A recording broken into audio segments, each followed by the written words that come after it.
UNAE. Nos encontramos en el simposio 5 que trata sobre la atención, desarrollo y educación en la primera infancia. En la mesa redonda número 3 hablaremos sobre familias, contextos y ambientes no convencionales para la atención a la primera infancia. De antemano queremos agradecer a todos ustedes por su presencia en este evento de gran realce. No olvidemos que los ponentes tienen como máximo 40 minutos para poder exponer. Hacemos un extensivo saludo y bienvenida a la magíster Marcela Cantos, quien nos va a presentar su ponencia en esta mañana. Marcela Cantos es magíster en Desarrollo Temprano y Educación Inicial por la Universidad Casa Grande. Es coordinadora de innovación para la primera infancia y directora de Premi Mi Casita Grande, el programa para niños y niñas de 6 meses a 4 años, y sus familias por la misma universidad. Ha diseñado y dirigido proyectos vinculados con la primera infancia, tanto de intervención como de investigación, con aliados como la Universidad de Utah, Universidad Ertebelde de Gent, Municipio de Guayaquil y Misión Alianza Noruega. Sus compromisos son los niños, las familias y también el planeta. Ahora con el proyecto Eco Juguetes, École. Esta mañana la magíster Marcela Cantos nos acompañará con el tema Creación de programas no formales para primera infancia. Démosle una cordial bienvenida. Bien, buenos días. Muchas gracias, Daniela. Muchas gracias a la UNAE por esta invitación, especialmente a la doctora Ormari Barberis y a la magíster Jennifer Ordóñez, con quienes he estado en contacto y que pues me han facilitado y me han abierto este espacio y esta oportunidad para compartir con todos ustedes. Para mí es un gusto, vengo en representación también de mi universidad, la Universidad Casa Grande en Guayaquil, y voy a presentar una experiencia muy concreta que tenemos nosotros sobre programas no formales, que es el tema de esta presentación. Entonces, me esperan. Bien, ahí ya estoy compartiendo pantalla, ¿no es cierto?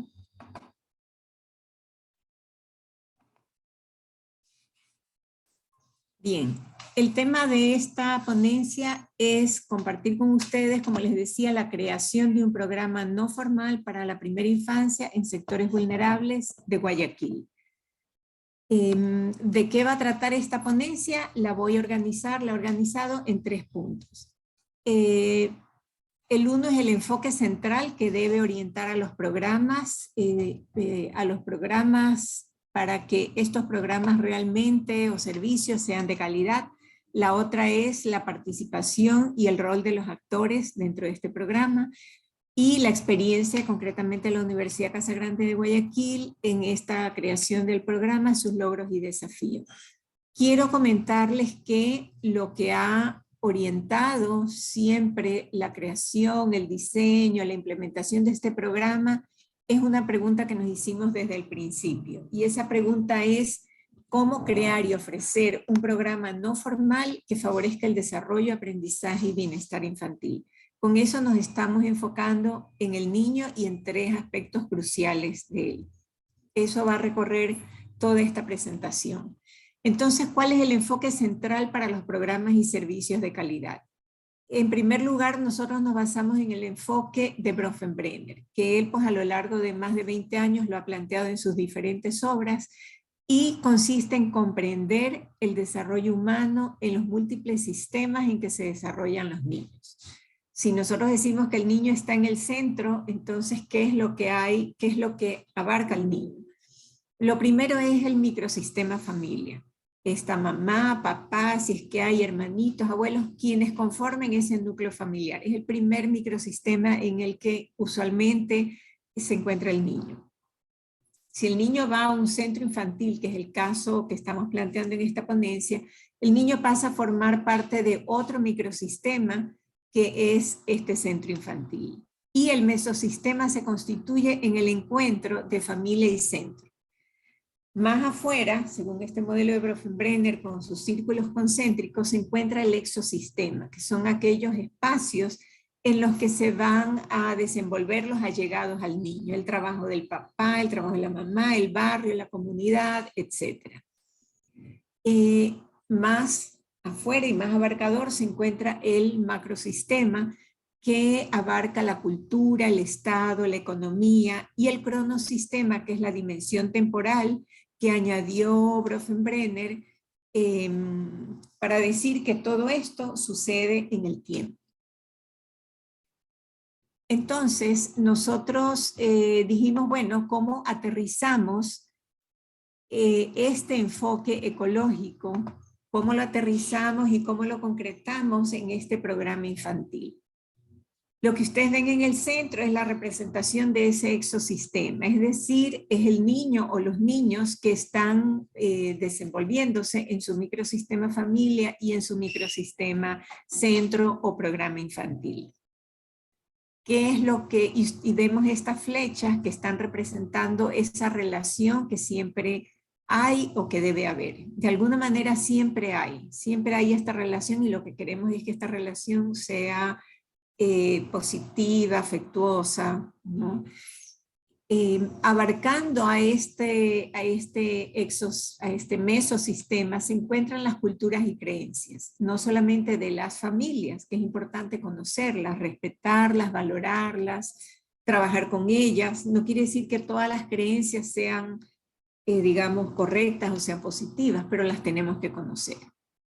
Pero también las educadoras, nosotras, tenemos nuestras culturas y nuestras creencias que también es importante conocer.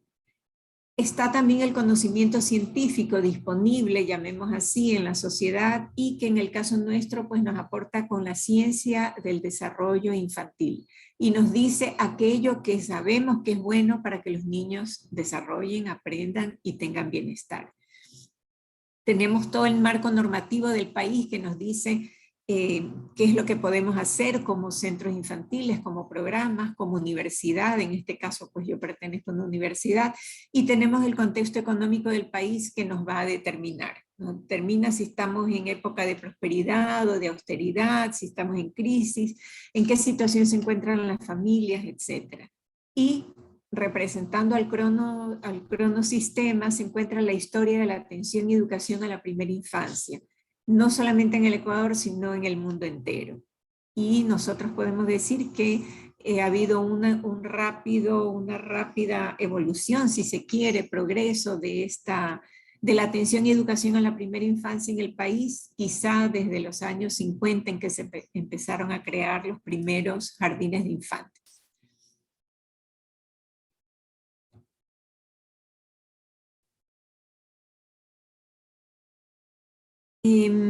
El segundo punto que yo les planteé es la participación y el rol de los actores. ¿Cuáles son esos actores y en dónde se desenvuelven? Bueno, ya los hemos nombrado y sabemos, son los niños y niñas en su familia y también en el programa infantil.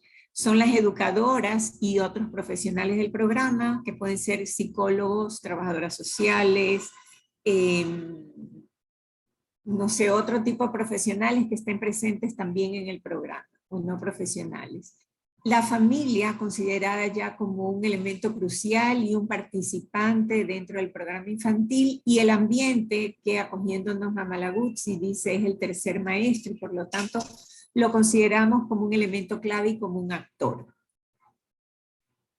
Con este gráfico queremos representar a estos actores interactuando. Todas esas flechas que vemos representan las interacciones que se dan entre todos estos actores y estos elementos. En el centro nuevamente vemos al niño o a los niños.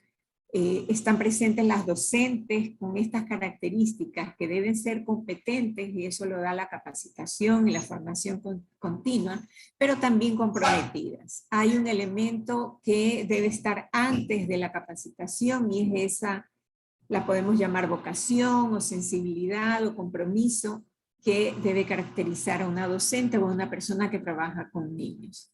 Está la familia y la comunidad, que deben participar activamente. No es solo saber que están allí, sino que ellos participen. Por otro lado, tenemos a los ambientes de aprendizaje con la característica de que deben ser seguros y enriquecidos. Deben estimular a los niños a querer aprender, los deben desafiar. Y también las experiencias de aprendizaje significativas y oportunas, como nos lo plantea el currículo de educación inicial. Llego entonces al tercer punto, que es la parte central de esta ponencia, que es compartir con ustedes la experiencia nuestra como Universidad Casa Grande y nuestros aliados. Y esta presentación la voy a hacer en tres partes. Primero la etapa de creación y desarrollo del programa, luego la etapa de modalidad virtual en confinamiento y un tiempo que tuvimos de receso, y la etapa de modalidad híbrida, que es en la que nos encontramos en este momento. Aquí tengo una línea de tiempo que ustedes verán que empieza en el 2018 con la apertura del programa.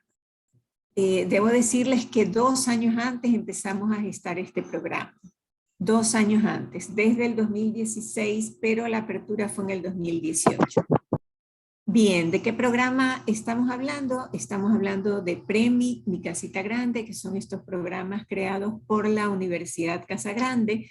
En la línea de abajo podemos ver quiénes han sido nuestros aliados. Fue el municipio de Guayaquil, que nos aportó con fondos, la cooperación belga, que es Gliruos, que también nos aportó con fondos.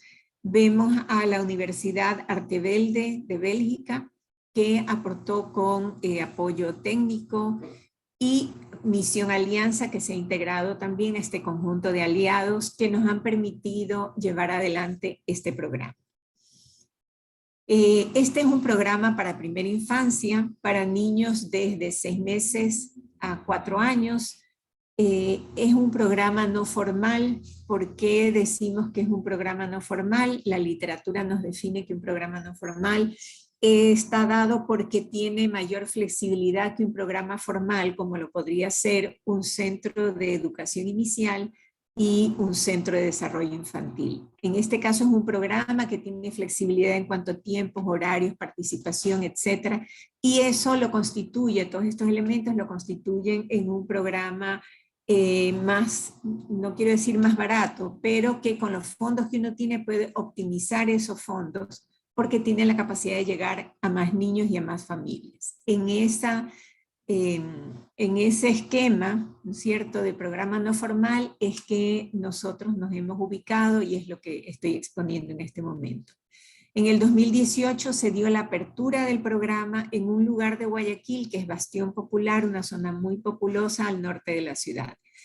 Y tuvimos 210 niños, con lo cual rebasamos la meta, que era 210 niños que nos habíamos planteado llegar. En el año 2019 se mantuvo el programa y además se dio la situación de que abrimos un segundo lugar para el programa, esta vez en Isla Trinitaria. Isla Trinitaria se encuentra al suroeste de Guayaquil, es un sector también sumamente populoso y caracterizado además por situaciones de alta vulnerabilidad, como alta incidencia de delincuencia, de inseguridad, de consumo de drogas, todo esto marcado por la pobreza. Entonces, como vemos, era un ambiente un contexto bastante vulnerable en el que empezamos a actuar. Y por eso fue que subimos a 290 niños y niñas en ese segundo año. En el año 2020, bueno, ya sabemos, tuvimos este corte abrupto de la pandemia que nos marcó un antes y un después. Entonces, en el 2020 empezamos nosotros con la versión digital. Apenas empezó la pandemia pudimos cambiar a versión digital, luego tuvimos un receso y allí lo interesante es que se incorporaron 2 aliados nuevos que fueron Plan Internacional y Misión Alianza. Al cabo de 3 meses de la pandemia tuvimos 395 niños y vale decir que ya en eso habíamos perdido 100 niños porque antes de la pandemia habíamos logrado llegar a 495. Pero en todo caso es un número bastante alto. Luego tuvimos un receso que duró hasta el 2021 y desde el mes de julio estamos en una modalidad híbrida. Gracias a que hemos tenido el apoyo de Misión Alianza y se mantiene el apoyo del municipio con brindarnos estos 2 espacios, uno al norte y otro al suroeste. Y en este momento tenemos 300 niños y niñas. ¿Cuáles son las características del programa no formal que nosotros manejamos? Hay una frecuencia de un encuentro semanal, una intensidad de 2 horas en ese encuentro. Los actores son el niño con su madre u otro cuidador, puede ser la abuelita, el papá, etcétera, pero pedimos que traten de que sea siempre la misma persona. ¿Quién es el agente educativo? Son educadoras profesionales, ellas son educadoras de párvulos. El ambiente son los espacios implementados con rincones y espacios exteriores, y la planificación está basada en el currículo. Este es el esquema del programa, que vemos un círculo con la educadora y las otras figuras representan al niño en el regazo de su mamá.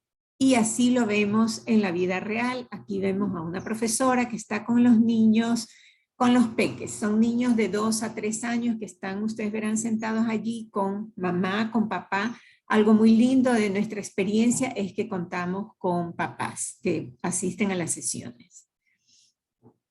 Con los elementos que nos da la literatura, que nos da la experiencia de investigaciones en otras partes, definimos este modelo de calidad en el que ubicamos al niño en el centro. Con estos 3 elementos con los que siempre vamos a estar trabajando, que son el desarrollo, aprendizaje y bienestar infantil. Y pues alrededor de estos 3 círculos celestes son los actores que había mencionado, es el personal, son las familias y son los ambientes de aprendizaje. Más afuera encontramos esos 3 círculos anaranjados que representan el apoyo que nos da la Universidad Casa Grande, ya que nuestro programa está inserto, no físicamente allí, pero sí institucionalmente en la Universidad Casa Grande. Contamos con toda la parte administrativa, financiera y legal para el manejo del programa. Contamos con el apoyo de investigación e innovación, que es sustancial, porque esto lo recibimos de la maestría en desarrollo temprano y educación infantil, con sus docentes, sus investigadores, con nosotras mismas. Yo soy parte de ese equipo de la Universidad Casa Grande, entonces ese es un apoyo fundamental. Y el tema de comunicación, difusión, identidad para dar visibilidad a nuestro programa. Esto lo hemos concretado en este modelo en que ubicamos como el área central en la que trabajamos el desarrollo, aprendizaje y bienestar infantil. Como áreas sustantivas, y aquí nos basamos un poco en lo que es la teoría organizacional, las áreas sustantivas son los ambientes de aprendizaje, las familias, el trabajo con familias y la formación y desempeño del personal. Y las áreas de apoyo, que son las que nos brinda otras instancias de la Universidad Casa Grande, como ya lo mencioné. Son los 3 círculos que están afuera. Bien, vamos a pasar ahora a ver los materiales y métodos con los que nosotros hemos trabajado y que nos permiten ir haciendo el seguimiento de si realmente estamos logrando todos esos elementos que hemos definido como sustanciales para lograr el desarrollo, aprendizaje y bienestar infantil. Nosotros trabajamos con un enfoque mixto porque incorporamos métodos cualitativos y cuantitativos. Tienen un alcance descriptivo, pues nos llevan a decir cuál es la situación de las diferentes variables que queremos evaluar, y nuestras técnicas están basadas en encuesta, en instrumentos de evaluación, evaluación al desarrollo infantil, observación, grupos focales. Ustedes ven allí abajo 2 escalas de calificación de ambientes. Son unos instrumentos estandarizados que nosotros utilizamos la última vez para ver en qué nivel se encontraban nuestros ambientes. Evaluamos a los niños con el instrumento que se llama Ages and Stages. Está en español, pero la portada sigue en inglés, que son cuestionarios para evaluar los progresos del niño. Y lo interesante es que la misma madre evalúa a su niño como una lista de cotejo. A la derecha arriba encontramos un instrumento que es el Piccolo, con el cual nosotros evaluamos las interacciones educadora-niño. Es un instrumento sumamente valioso que nos permite estar atentos a que realmente las interacciones que se dan en el centro infantil sean favorables al desarrollo. Y tenemos ahí otros instrumentos que nosotros hemos elaborado, como la ficha de registro, cada vez que ingresa un niño, la entrevista inicial a la familia, una encuesta de satisfacción para padres para ver cómo ellos perciben el progreso de sus niños. También hacemos observaciones en el aula, hacíamos, esto ya no lo podemos hacer, y autoevaluación y evaluación del personal, así como control de peso y talla, porque este es un elemento crucial también del desarrollo infantil. Bueno, en esta primera etapa que yo mencioné antes, voy a mostrar ejemplos. Quiero ser enfática que lo que voy a mostrar son ejemplos, no es la evaluación completa, sino ejemplos de cómo hemos aplicado esas evaluaciones. Por ejemplo, aquí tenemos la evaluación Piccolo, que es la interacciones educadora-niños, y esto es un ejemplo, me parece que es del 2018, yo no puedo ver porque me está tapando aquí. Bueno, pero en todo caso es un ejemplo y nosotros aquí lo que se evalúa son 4 categorías. Se evalúa si en esas interacciones está presente el afecto, la receptividad o la sensibilidad, el aliento o la motivación y la enseñanza. Esos 4 elementos con una serie de ítems. Y lo que vemos aquí son la parte cualitativa, ¿no? Hay 3 opciones, alto, medio, bajo, ¿no? Vemos aquí alto, medio, bajo. Aquí, ¿qué es lo que podemos ver? Que a excepción de la primera línea, en que tenemos 2 bajos, en todas las demás líneas está presente el alto y a veces el medio. Esta primera línea era una educadora que estaba de reemplazo por motivo de maternidad de la titular. Y lo que quiero hacer énfasis aquí, más que en esos 2 bajos que aparecen allí, es en el que logramos estos niveles altos de interacciones, y vale decir que las interacciones, de acuerdo a múltiples investigaciones, son un elemento sustancial en el desarrollo infantil. Entonces, por eso le damos muchísima importancia. Acá tengo un ejemplo de la evaluación de Ages and Stages. El Ages and Stages evalúa 5 aspectos del desarrollo infantil. Uno de ellos es el de resolución de problemas, que tiene que ver con el desarrollo cognitivo. Entonces la madre va contestando las preguntas y yo presento aquí en relación con los niños de 27 a 36 meses. ¿Qué es lo que nos dice este cuadro? Nosotros tomamos al inicio del programa y luego de 6 meses, o después de 9 meses. Al inicio teníamos 14 niños que se encontraban por debajo de las expectativas en esta resolución de problemas. Y luego, en la segunda evaluación, encontramos que esos 14 niños habían disminuido a 7. Apenas encima de las expectativas se encontraban 21 niños, luego disminuyeron a 7 también. Y al inicio teníamos 65 niños que excedían las expectativas, pero que al cabo de la segunda evaluación habían aumentado a 87 niños. Entonces, esto es lo que nos permite ver a nosotras como, digamos, como educadoras y como personal del centro, es que hay un progreso de los niños y que es un progreso que tiene que ver no solamente con que el niño va cumpliendo mayor edad, porque a medida que el niño va creciendo se aplican otros instrumentos, digamos el mismo instrumento pero para otro rango de edad. Y lo que vemos aquí es que esos progresos son visibles. Eso es lo importante para nosotros. Tengo como ejemplo una encuesta de satisfacción de los padres en que nosotros les preguntamos cómo ve el progreso de su niño desde que está en el programa. Entonces vemos que la columna que más sobresale es la de excelente. Los padres ven como un excelente progreso el de sus niños. Excelente y muy bueno. Y finalmente, bueno, eran varias preguntas, aquí solo estoy mostrando 2. Les preguntábamos y les pedíamos, escriba una sugerencia para mejorar el programa. Entonces, la sugerencia de ellos, la más alta, es esta que dice continuar con el servicio. Eso nos daba a nosotros mucha satisfacción de que ellos se encontraban muy satisfechos con nuestro servicio. Y la otra que nos llama la atención es esta, que es un 9%, que dice frecuencia de actividades. Esto era padres, madres que decían, ay, quisiéramos que vengan los niños 2 veces a la semana, por ejemplo. ya, porque nuestro programa es una vez a la semana. Bien, en el segundo momento era la modalidad virtual, que era el confinamiento, pues no es cierto, a todos nos sucedió que de repente de un día para otro tuvimos que irnos a la casa. En este tiempo se suspendieron las evaluaciones a los niños, no pudimos aplicar encuestas de satisfacción, todo se trastocó, la recolección de datos cuantitativos disminuyó, pero lo que hemos hecho es entrevistas a las madres y también estamos en un proceso de sistematización de la experiencia con el apoyo de estudiantes de la maestría. Bueno, en este momento voy a dejar de compartir un momento porque quiero compartir digamos un video que sacamos en ese momento, ¿no?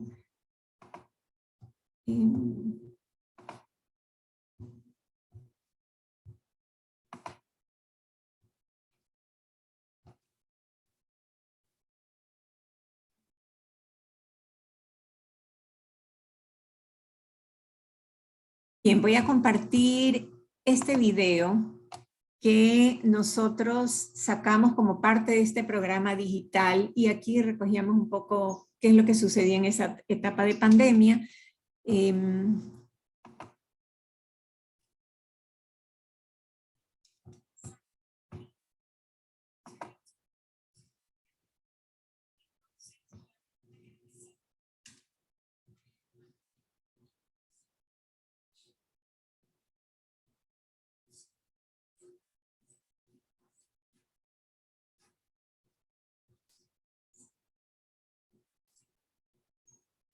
Marcela, no se escucha, quizás no compartió el Zoom con sonido. Ah, eso sí no sé cómo se hace.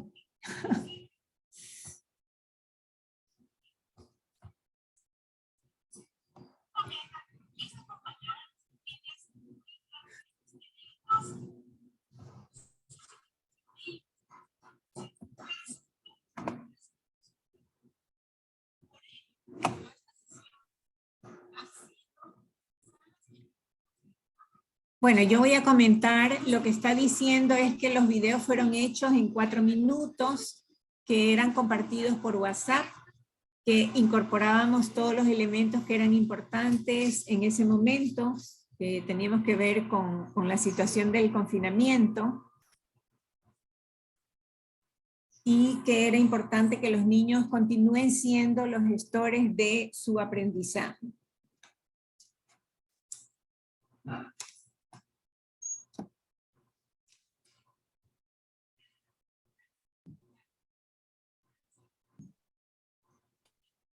Aquí habla de que se compartía esto por medio del celular y que también llegamos a la televisión pública, que eso también fue algo muy importante. Pudimos pasar nuestros videos por el canal de educación pública. Dice que lo importante es que interactúen. Aquí plantea los elementos sustanciales de nuestro programa y es que los niños puedan hacer todo eso y que las familias apoyen a los niños de esta manera.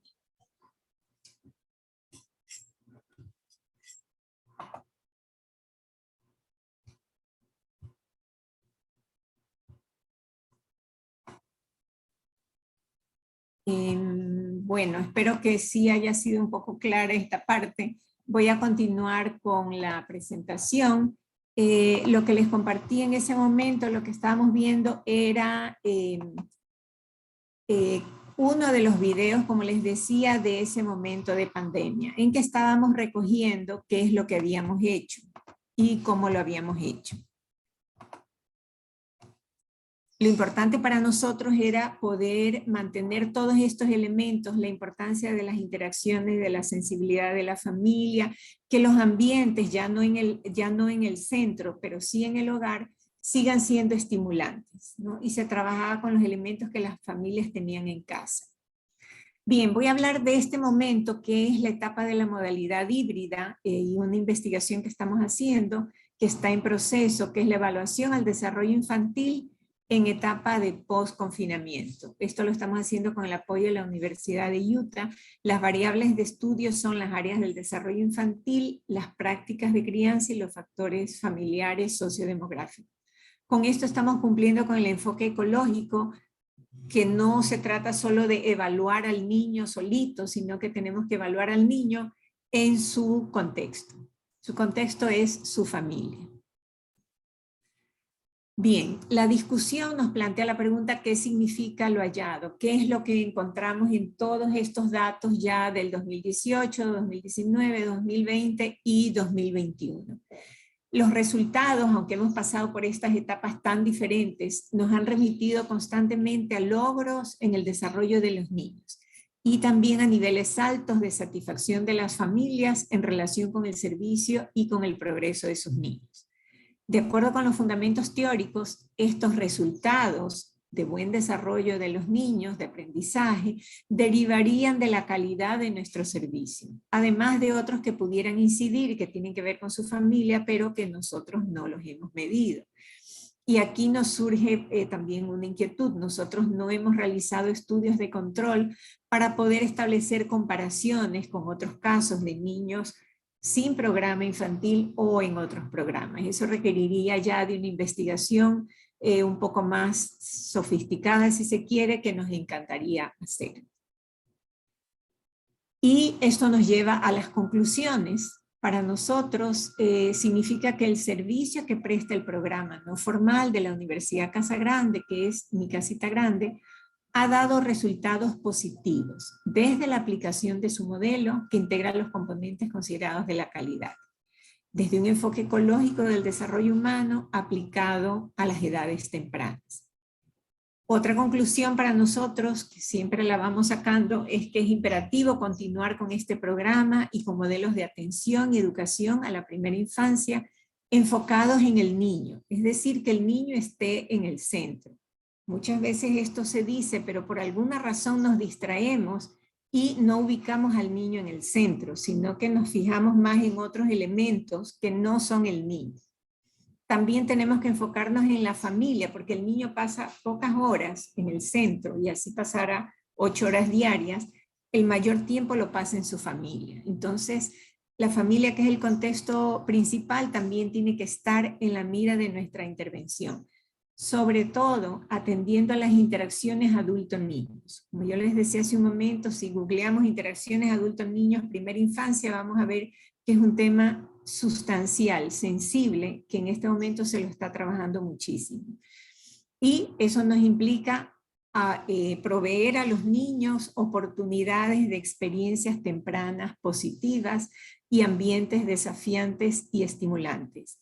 Si juntamos todos estos elementos que hemos dicho, tenemos todos los ingredientes para una excelente receta de un programa de calidad. Y todo esto pues dicho por innumerables autores, que yo los presento aquí, e innumerables investigaciones que nos dicen dónde están los elementos de calidad que tenemos que considerar en un programa para que realmente lleguemos a nuestra finalidad, que es el desarrollo y bienestar de los niños y su aprendizaje. Muchas gracias. Bien, hasta aquí es mi presentación. No sé si haya preguntas, no sé si cumplí con el tiempo, me queda tiempo, pero en todo caso estoy lista para sus preguntas o comentarios. Ya. Muchísimas gracias, Magíster, por su intervención. Ha sido muy interesante esta ponencia. Ahora abrimos un espacio para las preguntas de parte de los participantes. Lo pueden hacer por el chat o levantar la mano para tomar la palabra.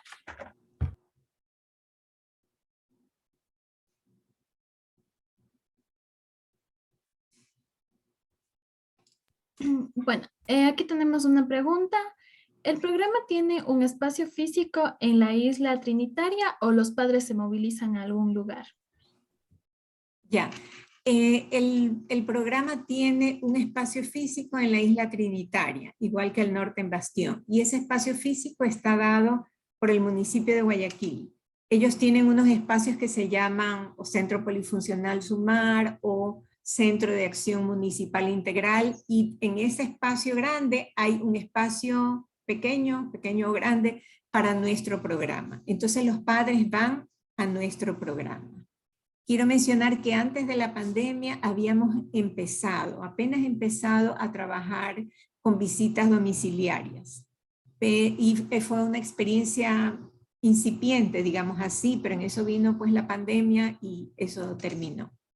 Y esas visitas domiciliarias las hacíamos solamente en casos como muy cruciales, porque no teníamos pues todo el personal como para hacerlo.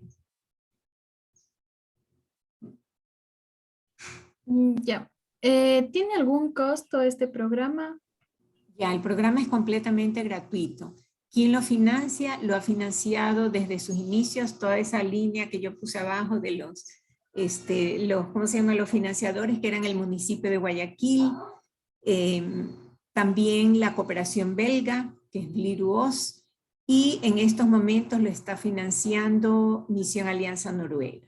La universidad no tiene recursos como para decir voy a poner este dinero. La universidad lo que pone es su experticia, su conocimiento, y sus personas, y sus neuronas, etc.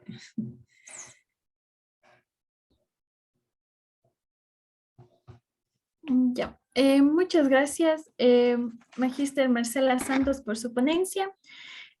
Ahora damos la bienvenida a la Magíster María Isabel. Perdón, Dani. Marcela, el programa me parece súper chévere, súper lindo, muy interesante, muy importante en estos espacios, más que todo de vulnerabilidad, y donde sabemos que los patrones de prácticas, de estilos de crianzas, no son los más adecuados y no son los más favorecedores para los niños. Hago una consulta. Como parte del proyecto que ustedes están haciendo, quizás hay alguna forma en que los padres retribuyen, por ejemplo, al municipio o retribuyen a Casa Grande con algún otro proyecto, no sé, hacen mingas o sembríos de árboles en las orillas de los ríos, no sé. Bueno, voy a hablar de antes de la pandemia, ¿no? Y antes de la pandemia, efectivamente, los padres participaban, bueno, ellos tenían que ir, pues, físicamente a las sesiones, pero también hicimos algunas mingas. Las características de nuestras mingas era que eran o por grupos pequeños, porque tenemos, ustedes vieron, gran cantidad de padres, y les decíamos que vayan los que quieran. Nosotros no los obligábamos, era como un compromiso moral para hacer adecuaciones. Por ejemplo, hubo un proyecto muy lindo que era Proyecto Mi Patio, me parece que se llamaba, era para adecuar el espacio exterior, para pintar las resbaladeras, porque habían resbaladeras, columpios, los juguetes o juegos tradicionales, pero como un poco abandonados. Entonces nosotros comprábamos pintura y los padres iban, los pintaban, los adecuaban.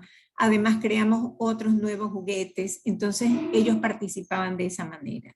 También fueron a sembrar. En un momento nos dedicamos a sembrar. Entonces, porque teníamos un patio súper grande, sobre todo en Bastión Popular. Ellos iban y sembraban y ayudaban en eso. Y cuando necesitábamos algo, les decíamos que vayan también. O sea, ellos retribuían, más que retribuirle a la Casa Grande o al municipio, yo creo que retribuían era al mismo programa, ¿no? Porque es lo que les interesaba y para que su programa, para que el espacio de sus niños sea mejor. Ok, gracias, Marcela.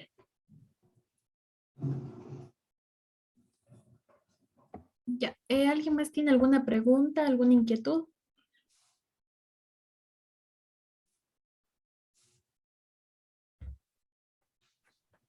Ya. Nuevamente, muchísimas gracias, Magíster Marcela Santos, por su intervención. Ha sido muy interesante todo lo que nos ha indicado en esta mañana. Bueno, muchas gracias, ha sido un gusto estar aquí. Muchas gracias. Ahora damos la bienvenida a la Magíster María Isabel González, quien nos acompaña con el tema Estilos educativos de crianza predominantes de padres y madres en la primera infancia, Chuquipata Sogues. Muy buenos días, es un gusto participar con ustedes. Estoy compartiendo la ponencia. Sí, profe. Ok. Es un gusto participar y la ponencia que les vengo a participar a ustedes pues es Aunque son dos proyectos diferentes, se complementa con los datos que Marcela pues, nos acaba de presentar. Como ustedes acaban de ver, este proyecto es dado en Chuquipata, ¿no? Y el título es Estilos educativos de crianzas predominantes de padres y madres en la primera infancia, Chuquipata, Azores. Las autoras Marisabel González, Mónica Bustamante y Cindy Reynoso. ¿Cuál es la pregunta que se intenta? Perdón, un momento.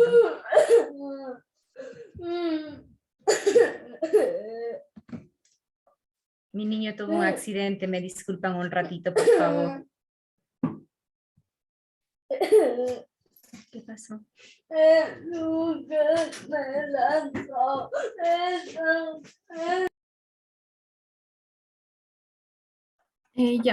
Para continuar con esta ponencia, vamos a ver un breve recorrido profesional de la magíster María Isabel González.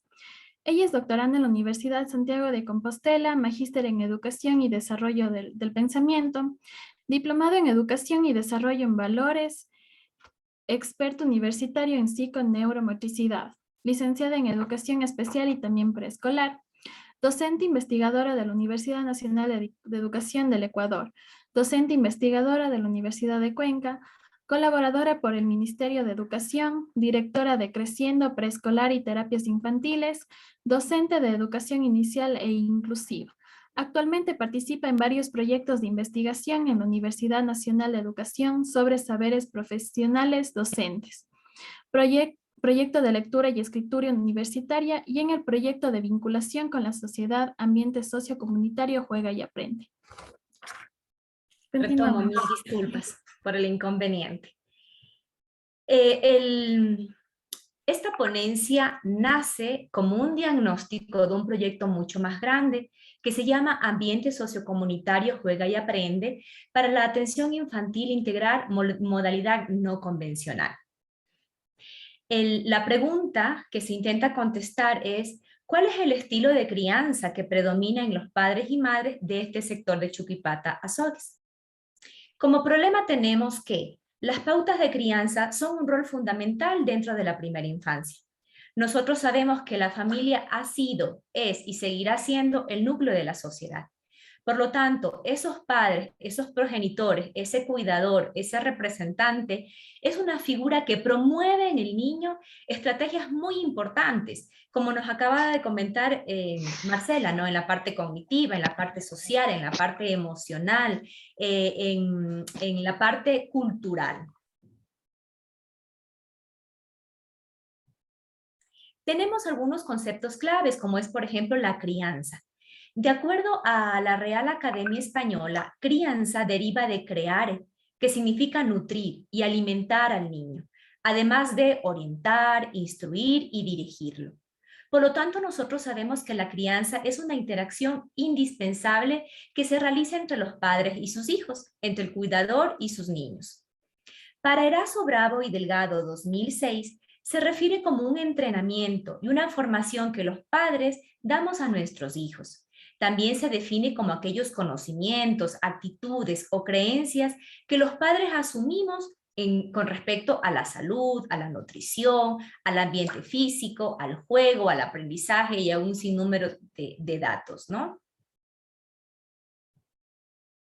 La crianza para Osorio, otros autores 2017, tiene 3 componentes muy importantes, que es la práctica, las pautas y las creencias. ¿Qué es la práctica? Son las acciones, es lo que nosotros concretamente hacemos con el niño, ¿verdad? ¿Qué son las pautas? Son aquellas normas que regulan a las prácticas, a las acciones. Y las creencias es todo este sinnúmero de factores socioculturales que tenemos y que justifican nuestras acciones. Otro concepto clave es la relación entre infantes y padres o representantes. Cuervo 2010 nos manifiesta que todas las normas que se emplean dentro del núcleo familiar son fundamentales porque aportan al crecimiento personal, a la interiorización de los valores, a las habilidades sociales y también a la toma de decisiones para resolver conflictos en edades posteriores. Para Erazo, Bravo y Delgado, 2006, la crianza del ser humano constituye la primera historia de amor sobre la que se edifica en gran parte la identidad del niño y se construye el ser social. Recordemos que hasta los 5 o 6 años muchos autores indican que es la edad álgida en donde el niño aprende las habilidades sociales y las habilidades de tipo emocional. Para Baughnim, que es pionera en este tipo de investigaciones por los años 67 y 71, impone 3 tipos de estilo. Existen más, pero vamos a tomar a Baughnim, que es el autoritario, el permisivo y el democrático. A través de las tablas que próximamente les voy a presentar, vamos a tener una mirada general de las características de cada uno de estos estilos de crianza. El enfoque de la investigación es de tipo cuantitativo. El tipo de investigación es exploratoria y descriptiva. La población fueron 61 progenitores del sector. La técnica es a través del cuestionario de estilos y dimensiones de crianza y el instrumento de investigación es a través de una escala de Likert. Voy a ampliar. Ok.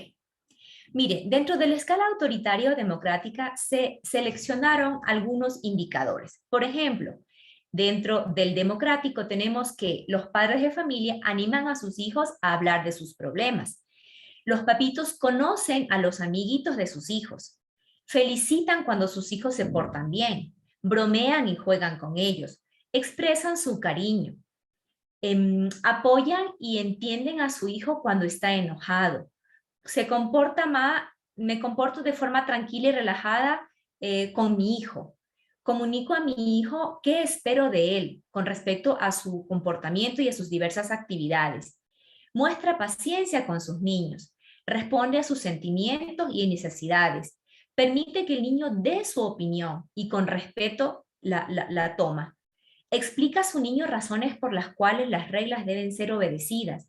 Le dice a su niño que valora sus intentos, que valora los logros que va adquiriendo.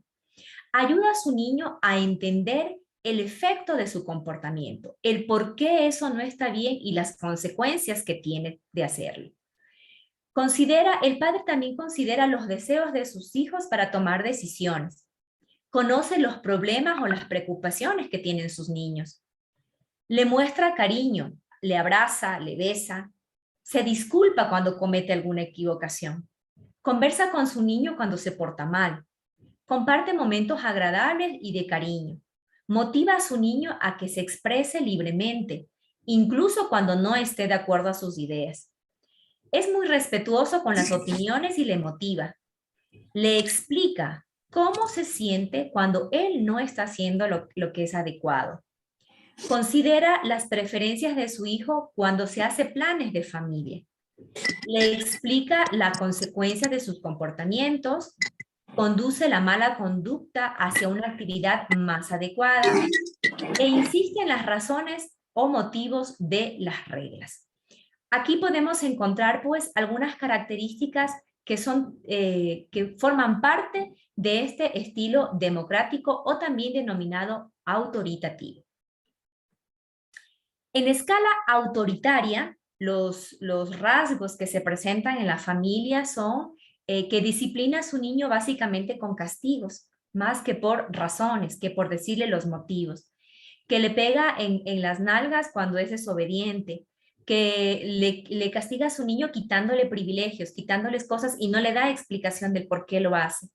Le grita constantemente cuando se porta mal, le regaña, le critica, para que él haga logros, haga éxitos. Le sacude o le aprieta con fuerza, discute y le regaña al niño.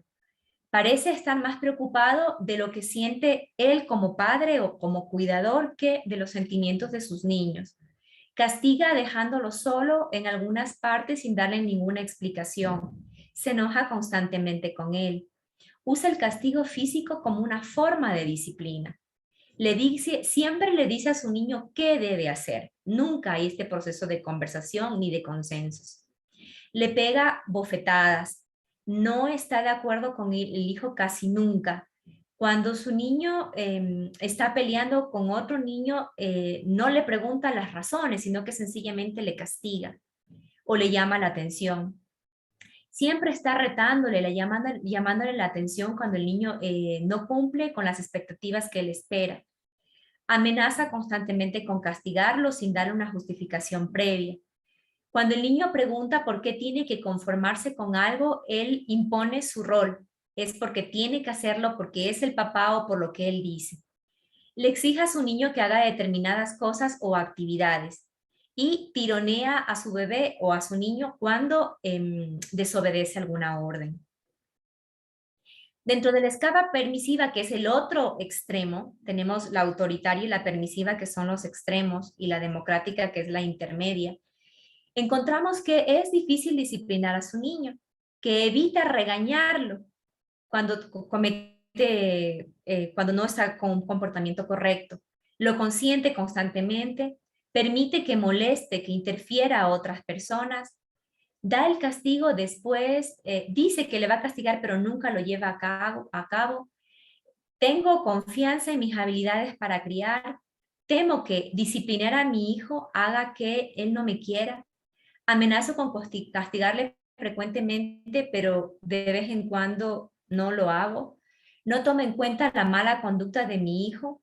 Disciplino a mi hijo luego de alguna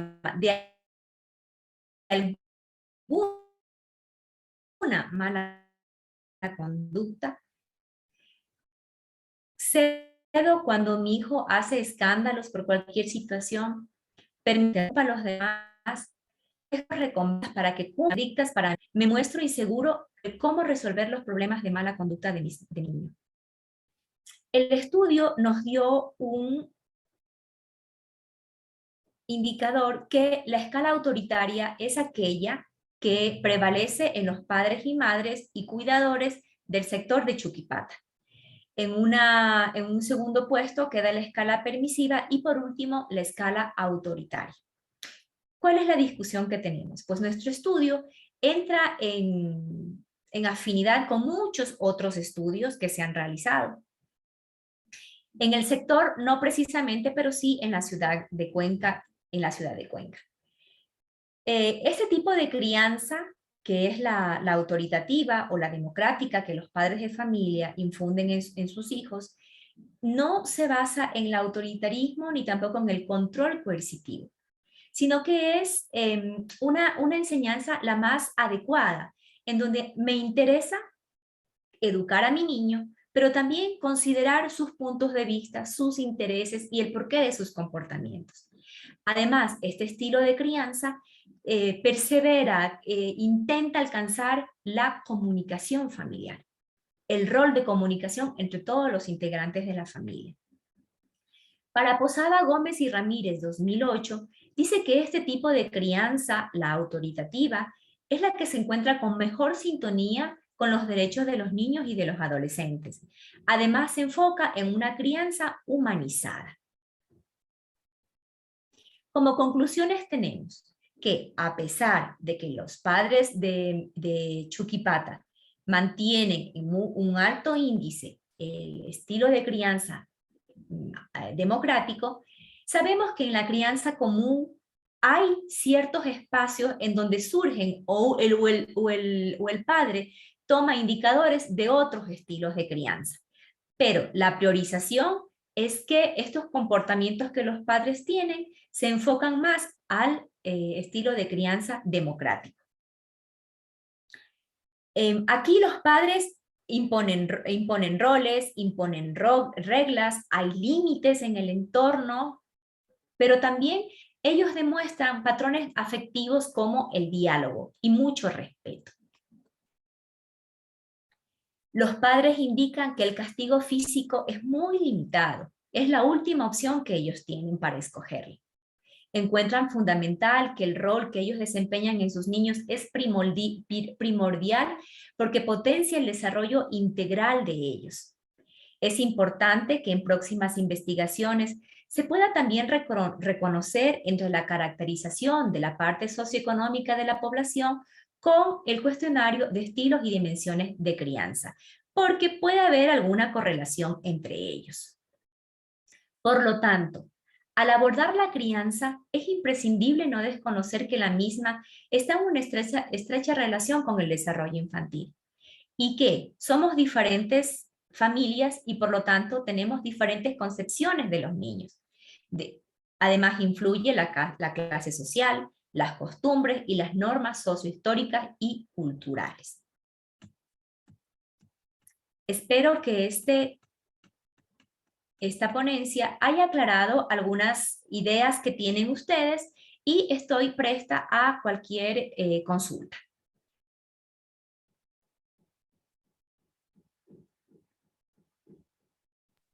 Ya.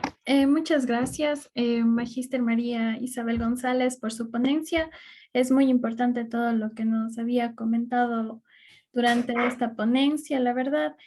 Yo tengo una pregunta. En el caso de que hubiera sido lo contrario, de que los padres hubieran dicho que sí les pegan a sus hijos al momento que se equivocan, ¿qué metodología ustedes utilizarían como para dejar de que ellos hagan eso? Ok, gracias Dani por la pregunta. Bueno, como yo les comentaba, estos resultados son parte de un proyecto mucho más grande. Este proyecto mucho más grande tiene una parte no convencional, que es lo que tiene que se refiere a la familia y a la comunidad. Al poder visualizar el desarrollo integral de los niños, es muy importante saber que no están solos, sino que hay un contexto, que hay un entorno que siempre va a aportar, ya sea de manera positiva o negativa, en ese desarrollo integral. Desde la universidad estamos a través de los proyectos de vinculación con la sociedad, trabajando directamente con los niños del sector. Por lo tanto, al haber habido ese tipo de respuesta, desde el proyecto deberíamos haber respondido, ¿verdad?, a esa dificultad. Como no lo hemos tenido, pues no hemos hecho el proyecto hacia eso, ¿no? Más bien nos hemos dirigido a seguir potenciando en los padres de familia que sigan este tipo de crianza democrática, en donde se consideren a los niños. Un dato muy importante que se halló aquí es que a pesar de que los papitos se consideran y muchos indicadores demuestran que ellos tienen una crianza de tipo democrática, los padres tienen un bajo porcentaje en creer que sus niños son portadores de buenas ideas para tomar decisiones dentro de su contexto familiar. Entonces nos vamos a dirigir hacia eso porque es parte del resultado que tenemos, ¿no? Por lo tanto, ese va a ser nuestro próximo enfoque para poder seguir solventando una crianza con pautas de tipo democrática. Así, Dani. Muchas gracias, profe. ¿Alguien más tiene alguna duda o algún comentario que le quieran hacer a la magíster?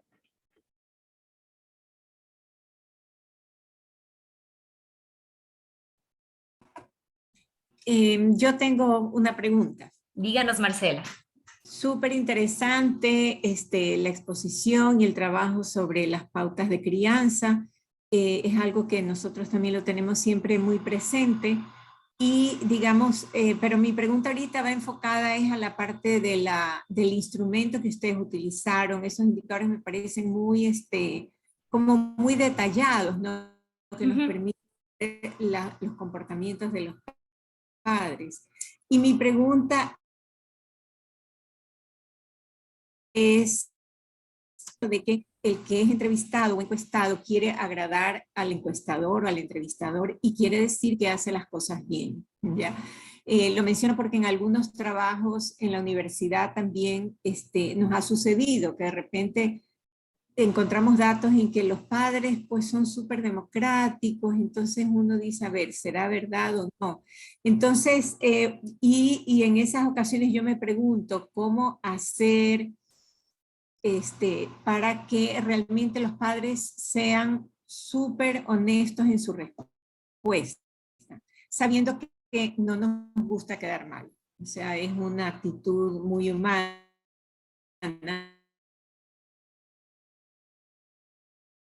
y para hacer Claro, esa ¿será pregunta. real lo que ellos están indicando? Es el cuestionamiento a fondo, ¿no? Marcela, Ajá. Marcela, lo que pasa es que nosotros trabajamos con grupos, especialmente los chicos de quinto y sexto, con la sociedad. Y ellos dan, bueno, todo este proceso de virtualidad, ellos a través de la virtualidad se conectaban con los niños que tenían dificultades en su desarrollo.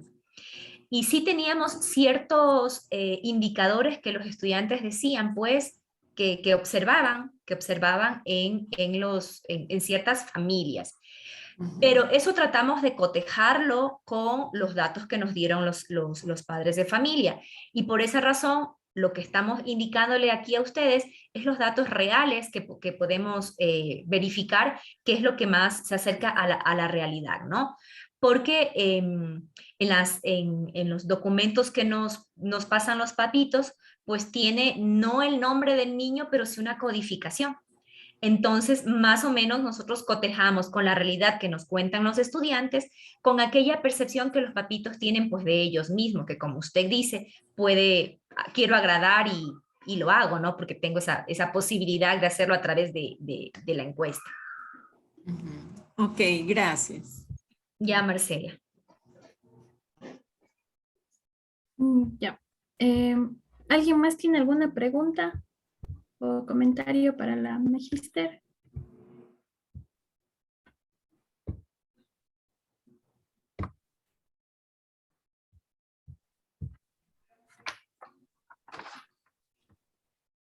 Bueno, creo que no hay ninguna pregunta. Muchísimas gracias, Dani.